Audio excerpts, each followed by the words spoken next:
महत्वाची बातमी अमरावतीच्या चांगापूर येथे हनुमान चालीसेचं पठण करण्यात आलं। नवनीत राणांचा पराभव झाल्यानं शिवसेना उद्धव बाळासाहेब ठाकरे पक्षाच्या वतीने हनुमान चालीसाचं पठण करण्यात आलं। शिवसेना महानगर प्रमुख पराग गुडधे यांच्याकडनं या कार्यक्रमाचं आयोजन करण्यात आलेलं होतं। महत्वाची आणि मोठी बातमी आपण पाहतोय।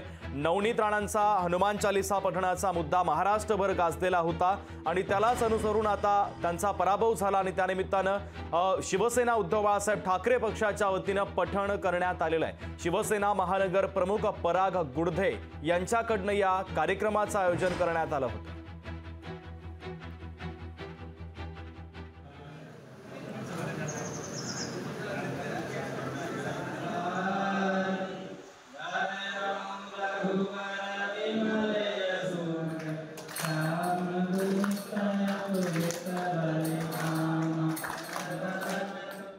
आपण हनुमान चालीसा पठण हे प्रत्येक हिंदू मुलगा किंवा पूर्ण पुरुष किंवा महिला सुद्धा हे करत असतात, परंतु त्याचं सुद्धा राजकारण या बाईनं करण्याचा प्रयत्न केला की बा मला म्हणजे हनुमान चालीसाबद्दल विचारलं तर साधं त्यांना वाचता येत नव्हतं किंवा आठवतही नव्हतं आणि त्यांना पत्रकार लोकांनी सुद्धा प्रश्न विचारले, त्याच्यावरही ते उत्तर देऊ शकले नाही। परंतु राजकारण करताना त्यांनी याचा भरपूर उपयोग करण्याचा प्रयत्न केला, परंतु बलदेवता बजरंगबलीनं शेवटी आपला गदा मारलाच। तो आपल्या या निर्णयातून आपल्या सगळ्यांना दिसला।